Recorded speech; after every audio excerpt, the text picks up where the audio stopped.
because I love photography and want to make it more a part of my day, pretty much every project that I have, I've asked, like, especially if there's an event, do you need a photographer? And I will volunteer myself. Sometimes I get paid, sometimes I don't. For me, it's less about the money and more about being there. So if you see an opportunity, volunteer for it or create an opportunity. You might want to say to someone, hey, I think that a group photo at this event would be great, or some new photos for the website, the corporate website would be great. So I think it's just a matter of looking to see like the environment that you're in and where there might be a need and to ask to do it. Welcome to the Big Photo Hunt Podcast, a show where we talk with aspiring and professional photographers to help us all grow and improve our photography together. I'm your host, Ken Deckinger. If you're one of our community members and you'd like to be a guest on the show, please visit bigphotohunt.com for more information.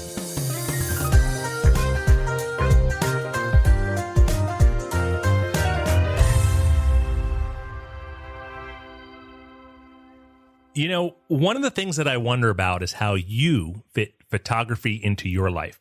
I know that for me and for most of us as aspiring and amateur photographers, there is the question, how do we satiate our creative desire to get out there and to make photos when we have life and real responsibilities going on? And so my guest today is Mayra Padilla. Hello.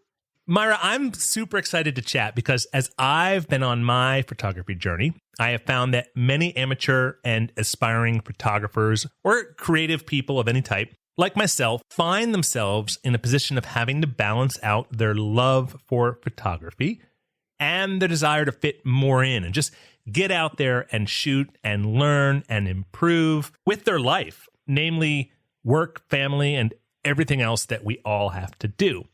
And so we've known each other for a few years, and frankly, you do this balance well, or at least it appears that you do it well. And it seems that you make a priority for your photography and creative space. And so I wanted to talk to you about your work, your life, how you fit photography into your life in a meaningful and fulfilling way, and what it means to you. So Mayra, welcome. Thank you. I'm so happy to be here. Very excited. And before we start, I just want to thank you for what you're doing here with the Big Photo Hunt. This is like something I didn't know I needed. And I'm really grateful to be a part of your community. So, well, let's go through the podcast and see if you still want to thank me after we talk for 30 minutes. Okay, sounds good. Before we start, what did you think of the jingle? I loved it. Did you? Muzaki. I wondered why didn't he use salsa music? But I guess a Cuban beat. I did like it. It's very soothing, which is nice. And your voice is amazing. Oh, come on. No, you know what? Actually, it's funny. We've known each other for a while. So you know me. Not everyone else that's listening to this podcast knows how, not only my voice, but how handsome I am. That's true. I mean, I was waiting for a wig today. You said you were going to curl your hair too. And for our listeners, bald. I'm bald. Very bald. So one thing that's coming up really quickly is I have loved photography for a very long time. And probably since I was a little girl, I had my Fisher-Price camera. And my mom set me up with my first camera. I tried to take a photo almost every single day. And I call myself a lucky photographer because I'm not someone who is super great at the technical stuff. And that's one of the things I'm really excited about being in this community, maybe trying to demystify some of that. But I'm someone who loves to go out, shoot, try different angles, get on the floor on my belly, get on a ladder to try to get the shot that I think I want, and then to see what happens. And so the way that I have balanced my work, my day work, the job that pays my bills, I'm a marketing consultant. I've worked in branding and advertising for a very long time, is that I prioritize it. And I try at the beginning of every year to figure out what I want to shoot and where I want to shoot it and how I could volunteer. It's great to get paid for photography. Don't get me wrong. And I've had those gigs where I'm paid for a wedding or a portrait or pregnancy photos, which is, one area that I love. But for me, it's even better to have the opportunity to grow. So I've shot in the deserts of Morocco. I've shot in Sri Lanka, all because I raised my hand and said, I'll do it. I'll go learn. I want to talk about the pregnancy photos that you just mentioned. Mm-hmm. Because that's a kind of an interesting niche. Yeah. full disclosure, I don't have any kids. I've never been pregnant, although sometimes if I extend my belly a certain way, it appears that I could be pregnant. But I have always loved the female shape when it's pregnant. And here in the Bay Area where I live in San Francisco, I just so happened to be in my late 20s, early 30s. All of my friends were starting to have their first children.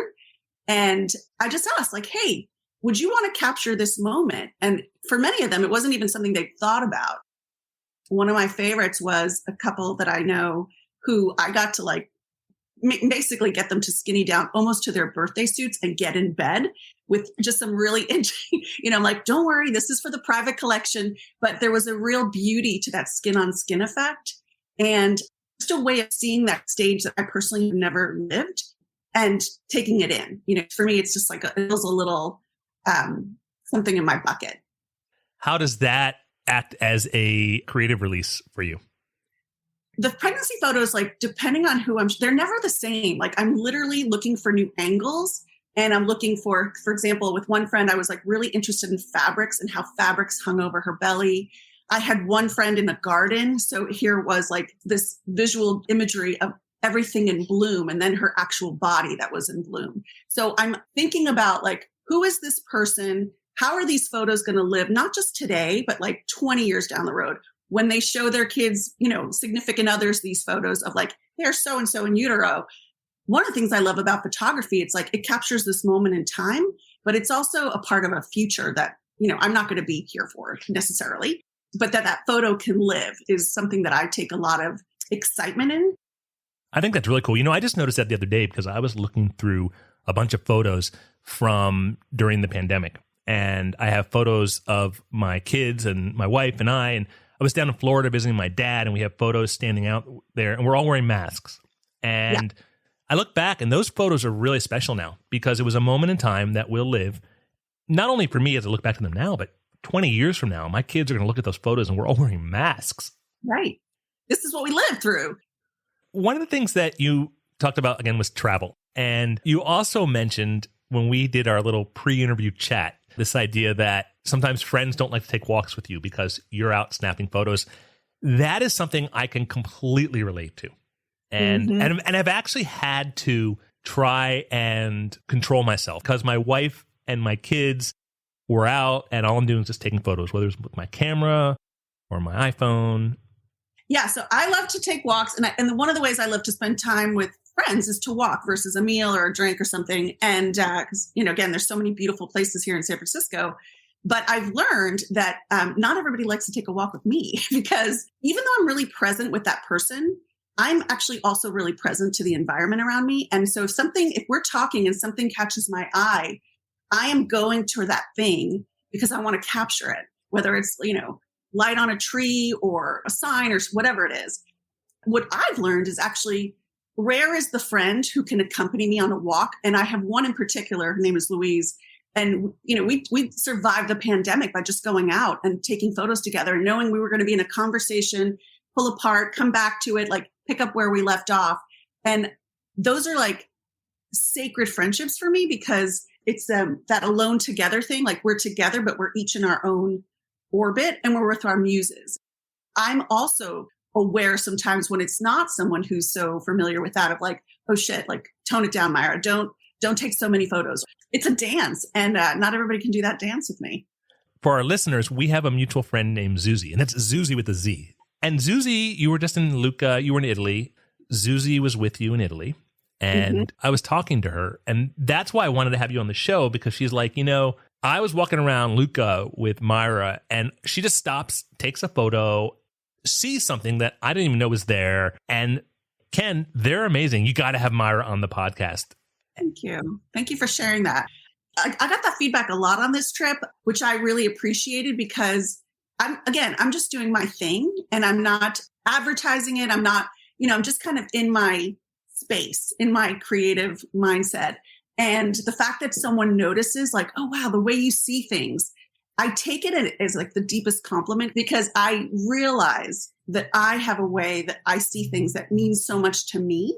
I joke, like, I'm like, rarely is anything not photographable to me. Like, even if it's quote unquote ugly, I see a certain beauty to it in that traditionally less considered prettiness, And so I just appreciate that. She said that. Thank you for sharing that with me. That means a lot. And I think that's one thing that we as photographers and hobbyists and whatever you want to call yourself, because I think for a long time I didn't feel comfortable calling myself a photographer because I'm like, I didn't go to school for it, or I don't understand all the gear, or I'm not up to date on the technology.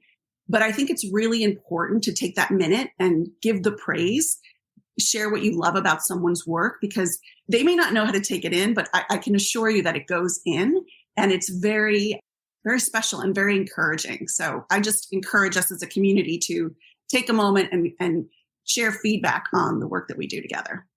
Yeah, I think it's a great tip. And I know I appreciate feedback. Yeah. One, because I know that people notice what I'm doing. And two, because it helps me improve. Mm-hmm. You know? Exactly. So I think we should call Zuzy. I would love it.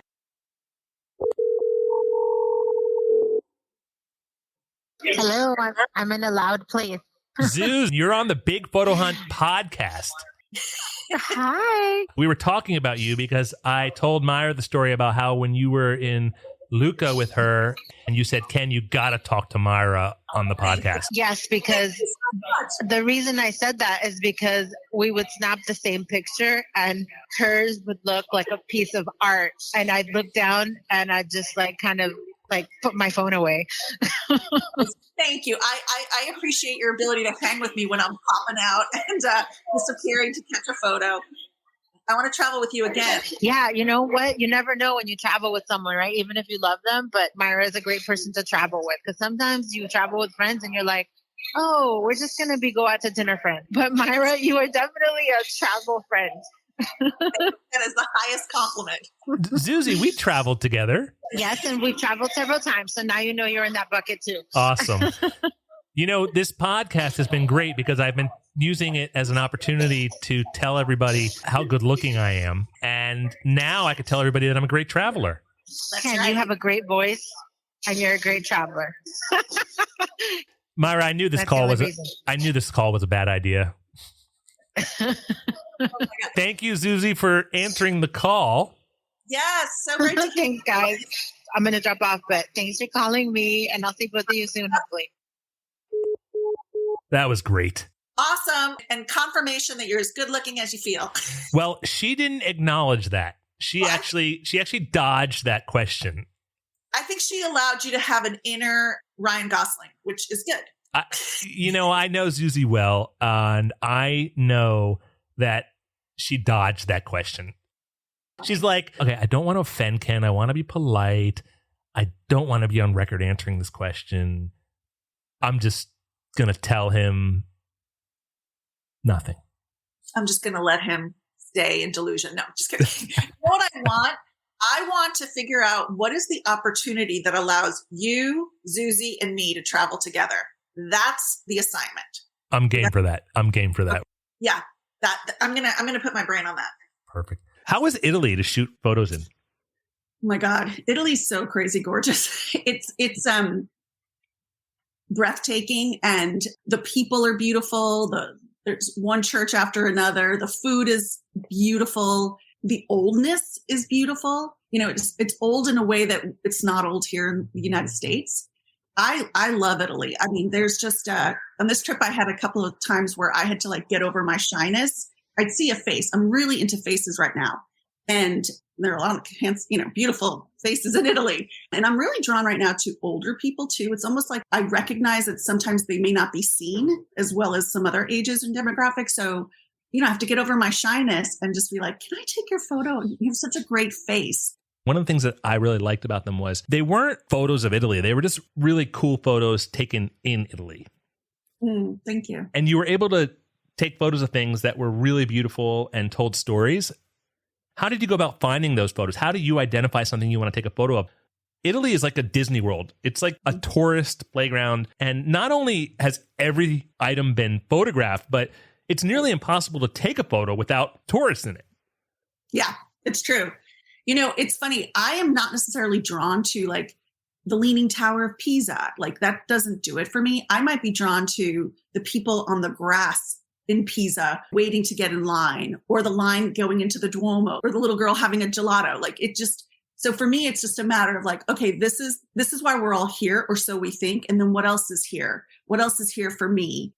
Whether it's a sign or, lipstick on a cup of coffee, just the little details. And I guess that's what I'm looking for. Like, what are the little details that say something is happening here? Someone's here. And I feel like it's true of Italy because there's so much abundance in Italy, but it's actually true of every place. And that's something I learned during the pandemic because like all the rest of us, I was home and I thought I'm going to lose my mind because I love to travel. I love to discover. Discover is a really core value in my life. And that's also ties in really beautifully to my love of photography because photography helps me do a lot of discovery. And what I ended up having to do was after living in San Francisco for over 25 years, I had to reconnect with San Francisco. And I did it through photography to say, oh, right, this is where I live. This is why I love it. This is why I don't love it. And to just see it with fresh eyes. And, I think had the pandemic not happened, I would have been like, using my passport, going somewhere to take photos of that place. But instead I was forced, literally grounded to rediscover and reconnect with the place that I call home. One of the questions that I ask people when they join the big photo hunt is how often they get that burning desire to just get out there and shoot photos. Because if you're like me, which you are as we're talking, it's something that constantly creeps up on me. And it's like an itch, for lack of a better term, that I have to scratch. And it maybe in the middle of the day, I'll have my left hand holding my right hand back from like grabbing the camera and running out the door. I was going to ask you how frequently you get that itch. Well, I get the itch pretty much every day. And, like just the other day I was with my friend and her family. And then her son and I were playing Hangman, which is like something we like to do together. He's 10. And I just like took a little photo of the game. So it's every day, I don't always share them because I'm trying to get across this real candid in real time photo. I'm always joking with friends, like it's in the private collection. Like, don't worry, because some people are like, don't share that photo. I need a haircut or whatever. I'm like, no, it's in the private collection. It's for us. That's become a little bit of a shorthand to be like, not everything is shareable, which I think is good. I think it's probably a good practice to have where some things are for us, until the time when they maybe want to be seen. What are these things? Like when you're in the middle of the day and you just need to cut out to go take some photos because you've got this creative urge coming on, what are some things that you shoot? I asked that question because I think a lot of us feel that we have to go experience something new. We have to travel. We have to photograph something that we haven't seen before. But in reality, there are things to photograph all around us, I find. I live in Boston, and frankly, I don't necessarily get inspired a lot by the city because I live here. But people come here and they're like, oh my gosh, I got to go photograph everything. This is amazing. And I forget that. And so what do you shoot when you have that urge in the middle of the day? My go-to is always flowers. And I live near the Crooked Street, which is known for its hydrangeas. And also I have a little garden near me. And that garden, especially during the pandemic, and also like, when my mom was really ill and dying, was like this holy sacred ground where I would just go 15 minutes a day just to take a break, get some fresh air, and watch how the flowers had changed from one day to the next. And what I noticed, especially during this period where I was like grappling with my mother's impending death, was I got really drawn to the flowers that were dying. And it was totally unconscious for me, or subconscious. I never know which one it is. The ones the camellias that had plopped on the ground and that were starting to like melt with the earth, the color of the flowers as they're dying on the edges of the petals. And they also are this indicator of time. The rose that was fresh a week ago is in another life cycle a week later. So I love it for that reason. And it will never exist again, except in your photo. Right. Except, I have memory associated with photos that I've taken that I'm like, I remember how that flower smelled. There's a lot of full sensory overload for me with photography. So I like street photography, and you're really good at it too. I've loved the series of Portugal, Miami, your family, all of it. Thanks. I appreciate it. I try. It's a work in progress. And yeah, that's the humor comes across too in your photography. Like you've got this there's something very special about your street photography. That's actually really nice to hear because I don't know how it's being received without feedback, especially when you have social media and you put it up there and there are people that may be following you or connected to you for another reason. You put up some kind of street photography that may not be interesting to them and they don't respond because all they care about is seeing pictures of my dog and seeing how my kids are doing. And then I put a picture up of something on the street that to me, I find really fascinating and people just ignore it. So it's nice to hear that. Thank you. I still think I need a lot of work, frankly. Well, it's funny. I'm particularly remembering one of your diner shots and the angle that you got it. There's a couple from a diner series that you did. And one of the things I love is that, one, I could tell that you took the time to get it. It's not accidental necessarily all the time. Sometimes it is, but not always. But I think that's also why I'm so grateful to you, Ken, that you're doing this, because I think about this too. Like, what other platforms are there besides Instagram or that's becoming like real central for those of us who are really interested in sharing work and learning and getting feedback on it? I appreciate that. That's really nice to hear too. You know, the whole idea with the Big Photo Hunt, I don't want to diverge, but the whole idea is to offer a place where new or aspiring and amateur photographers can just come in and just let it all hang out. Because I don't think that there are communities that necessarily appeal to aspiring photographers in the way that they need to be appealed to. I'm no professional. I'm learning just like everybody else. And so I appreciate that. The diner series you reference, it's funny you reference that because I think what you're referring to is the Waffle House in Norfolk, Virginia. I thought it was Miami. It might have been. You know, there's Puerto Sagua on Miami Beach. Is that it? Okay. So Puerto Sagua is a Cuban restaurant on Miami Beach that I have been going to since I was a little boy. And, you know, a dream came true for me because about 3 or 4 years ago, thanks to all my work with Startup Cuba, they invited me to come in to make a video with their Cuban sandwich maker. And I competed with him. And so the video was me learning how to make a Cuban sandwich and then competing with him and giving the sandwiches to my dad, who was the judge, because my dad is the one that's taken me to Puerto Sagua since I was a little boy. And I won. Whoa, congratulations. One of the greatest moments of my life. And that's awesome. And it was blind. Like my dad didn't know whose was whose. And so I kind of know why I won. I think it's because I know my dad likes pickles. I put a little extra pickles in there and he's eating it. And I'm like, he's going to love the pickles. But inside information. Yeah, exactly. I'm like, Danny, who I was competing against at Puerto Sagua, didn't know that about my dad. And so it was awesome. Here, I've got a clip of that moment. This is the moment that I knew that this little competition was mine.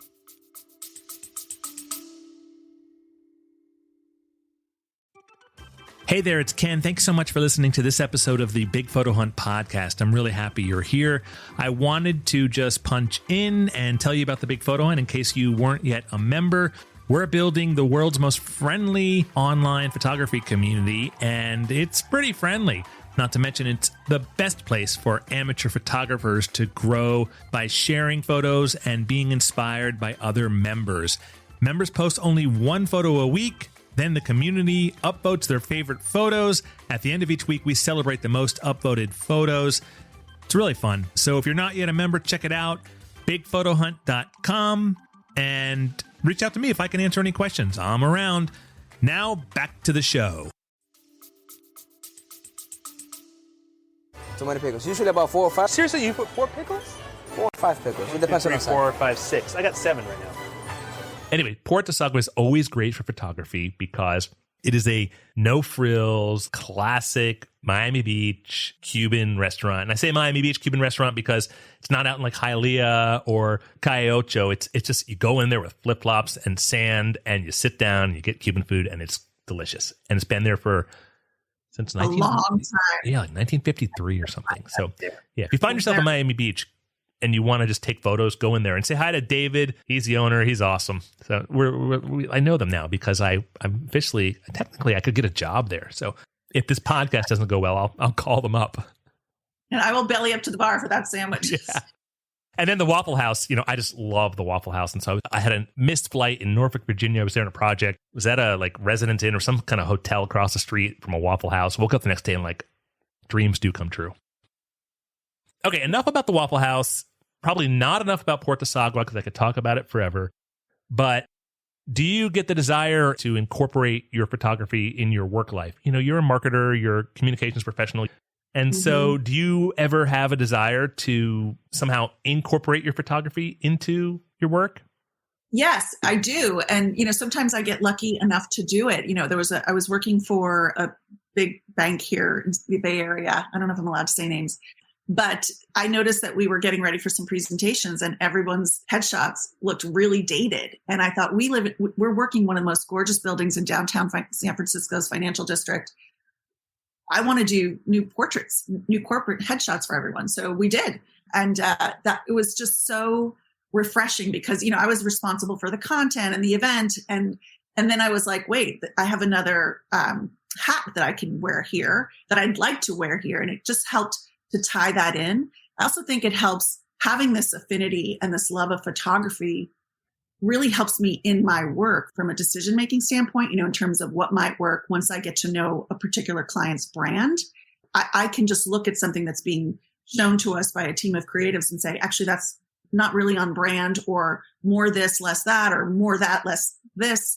And it just really helps me because I've honed on my own time and on my own dime that skill of understanding like what might work. And, to be able to marry that with a brand is really something that I love to do. Do you have any tips for someone that is interested in maybe trying to get more photography from the hobby side into the professional side? One of the things that because I love photography and want to make it more a part of my day, pretty much every project that I have, I've asked, especially if there's an event, do you need a photographer? And I will volunteer myself. Sometimes I get paid, sometimes I don't. For me, it's less about the money and more about being there. So if you see an opportunity, volunteer for it or create an opportunity. You might want to say to someone, hey, I think that a group photo at this event would be great. Or some new photos for the website, the corporate website would be great. So I think it's just a matter of looking to see like the environment that you're in and where there might be a need and to ask to do it. I know in the past when I've been afraid to ask, it's like, oh, I'm afraid to make a mistake, or what if it's not good enough? And that's a whole other conversation, that inner dialogue of like, I'm not good enough.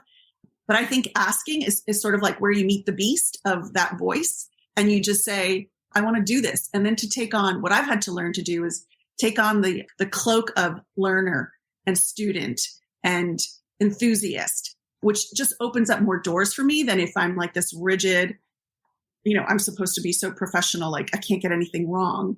That is never as much fun for me personally. I don't really look for photography work professionally. That's not my thing.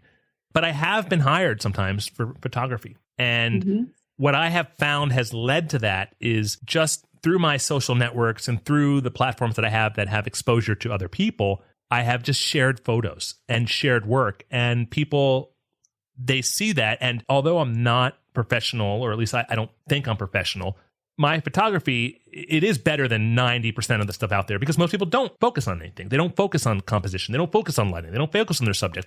And so just by doing those things, my photos stand out. It doesn't mean that they're good. It doesn't mean that they're professional level. And frankly, I feel a little embarrassed a lot of times. But that has driven people to me. They're like, oh, you got to call Ken. He's a photographer. And I'm like, I am? Oh, okay, sure. I love it when someone refers to me that way. I'm like, really? Thank you. And I just had this experience just recently. I was at my niece's baby shower, and normally I just take the photos at family functions. And her sister was like, no, Diti, I got it. And I was like, what do I do with myself then if I'm not taking the photos? But I have to say, it was good practice for me to just be there in a different way, because it is very easy to kind of separate from whatever's happening because you're behind a camera and you're trying to take some memorable photos. And I have noticed, I've asked that question of myself, which is like, am I doing this because I love it, or am I avoiding something? The camera as shield is a question I investigate from time to time. What am I doing there? I've enjoyed that protection before. I've taken my camera out. I'm just like, I just don't feel like talking to anybody right now. Yes. Oh. Yes. Yeah. Let me get lost in this crowd of people with my camera. And then I'm not really having to engage on a level that I don't want to engage in right now. Yeah. It's hard for me. I am 6 foot tall, bald, and I wear a lot of black t-shirts because I'm colorblind. So I look like a Q-tip, basically. You stand out. I stand out. I cannot do anything but stand out. Mm-hmm. And so it's hard for me, but I'll do that. I'll just put on I'm here in a professional capacity face and then just chill out and hide. So I get it. One of the things that has worked for me is the idea of not necessarily bringing photography into my work, my professional life, but bringing my interest in photography into it. For example, there are 3 things that I know I'm good at. And just for the record, there are 900 things that I know I'm bad at. Wait, 3 things in photography or in general? In life, there's 3 things, like professionally, there are 3 things that I know I'm good at. Everything else, there's a lot. It's taken me time to be mature and understand that I'm bad at this other 900 stuff. Let it go. For me, those tend to be building community, starting businesses, getting a business from the ground to point A and B, and telling stories. And so in a lot of ways, that's why a big photo hunt is able to come together, because I have basically taken my interest in photography and I'm incorporating into my life that way. Do you have experience with that? I stamp your top 3. I have seen that in action. So yes. Thank you. Good awareness. This, if we start talking about the things I'm not good at, this will be a very long podcast. So let's just focus on what I'm good at. It's great hosting a podcast because I get to talk about the 3 things I'm good at, ignore the things I'm bad at, tell everyone who can't see a picture of me right now that I'm really handsome, and talk to cool people like you. Thank you. Yeah, we ain't got no time for that, what I'm not good at. Not in this podcast. So I'm sorry, what was the question? I lost it. I was just wondering if you do that, if you incorporate your interest in photography into your work. Yeah, so as I said earlier, I love discovery. When I first moved here, I knew 2 people. And I was like, oh, shoot, I need community. I need to know a few more people. And I used to do this thing where every weekend I would pack a backpack with a bottle of water, a camera, a journal, maybe some sunscreen, and I would head into a different neighborhood. And so I'd discover Potrero Hill or the Mission or Hayes Valley. The way I discovered that neighborhood and my new city was by taking photos and places like, oh, okay, I want to go to that pizza place, or parks, stores. I just took photos of things and tried to create a visual map for myself of the city. So discovery is, one thing I do with photography. They're like cousins. They lend themselves to each other. On that note, do you have any tips or favorite resources that you might like to share with our audience to help them balance and incorporate photography as a hobby in their life with their professional life and, frankly, their family life and everything else that takes up time? So I'll say it, even though I have some challenges with how it's changing. Instagram, when I first got on Instagram, probably, 12 years ago now. But I say, do a little discovery on Instagram. Try finding photographers that you like. I think it's really important to ask yourself, why am I drawn to this? This is nothing that I usually like to shoot. I think that's insightful as well, is to be like, oh, right, there's other ways. I mean, we are in this medium that has so many avenues to it. Everybody can express themselves in this medium and find their artistic, creative juices flowing in it. So buy some art books, go to a museum, take a look. I love to study old, I'm a huge fan of Diane Arbus, Annie Leibovitz. I'm a huge fan of Lindsay Addario, the New York Times photographer, documentarian. I can attest to the Instagram and finding photographers that you admire or inspire you. I would go a step further and suggest getting in touch with those photographers. I was in Lisbon, and completely coincidentally, about 10, 12 days before I was heading over to Lisbon, there was a guy named Joao. And by the way, pienso que mi español es perfecto. Pienso que es mi lengua nativa. I think my Spanish is beautiful. You claim he was one of ours just based on your speech alone. Gracias, amiga. My Spanish, I think I speak Spanish fine. I can't speak Portuguese for Jack. And I can't understand Portuguese. And I went over to Lisbon and I'm like, no problem. I speak Spanish. I'll be able to speak Portuguese. It's such a yeah. Oh. Anyway, I met a guy. His name is Joao Gomez. He was one of the Big Photo Hunt early community members. He emailed in to me asking how he can get more involved and sent a photo in so I could share it in my newsletter.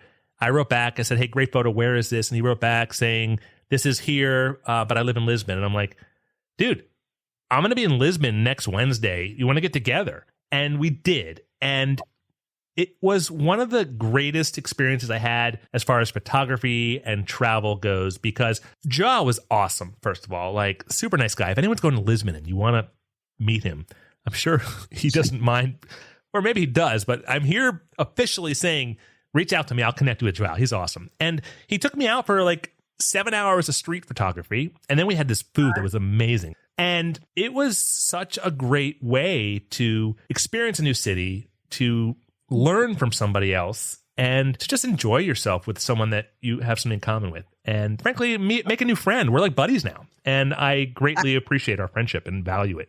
Good for you. Because I think that's such a, one, how fun to land in Lisbon and have somebody, to hang out with. And two, someone who lives there and knows the place and can sort of give you a little personal tour. And three, someone whose photography you admire and you can like observe. That is actually one of the things. It's like when you are doing something like this with a friend or an acquaintance, is like to see like, okay, how did they take that shot? Like we're taking a picture of the same tree, but how are they approaching it? You're kind of looking over each other's shoulder, like, what are you doing over there? So it is kind of fun to have that not just sense of like playful competition and learning from one another. It was awesome. And I told him this. I was like, man, I appreciate what you did for me so much. And I'm like, dude, thank you for taking the time. He was such a nice guy. So, all right, I got 3 quick questions for you before we wrap up. Short answer. Here we go. The first one is, what's your favorite genre to shoot and why? Now it's faces. And the reason for that is there's so much that one face can tell. Okay. Number 2 is, what camera system do you use? I'm a Canon girl. All right. And I have to love my iPhone camera too. You love your iPhone? I'd be lying. I do. The camera on this thing is a beast. It's so good. Number 3 is, on a scale of 1 to 10, how often do you get that burning itch? I just love saying that. I might say it again just because it's so fun. How often do you get that burning itch to get out there and go shoot photos? I'm an 11. I'm off the scale. Yeah, I'm an 11. I have a burning itch problem, Ken. How can people find you on social media? Instagram, my handle is Ms. Mayra Padilla. That's MSMAYRA PADILLA. And Facebook is, which I don't use as much, is just Mayra Padilla in San Francisco. Thank you. I really appreciate your time. Seriously. Thank you so much, Mayra. Thank you so much for joining me for today's episode. Our next show will feature more valuable stories from our community members. If you'd like to audition to be a guest, please visit bigphotohunt.com for more information. Thanks again for listening today.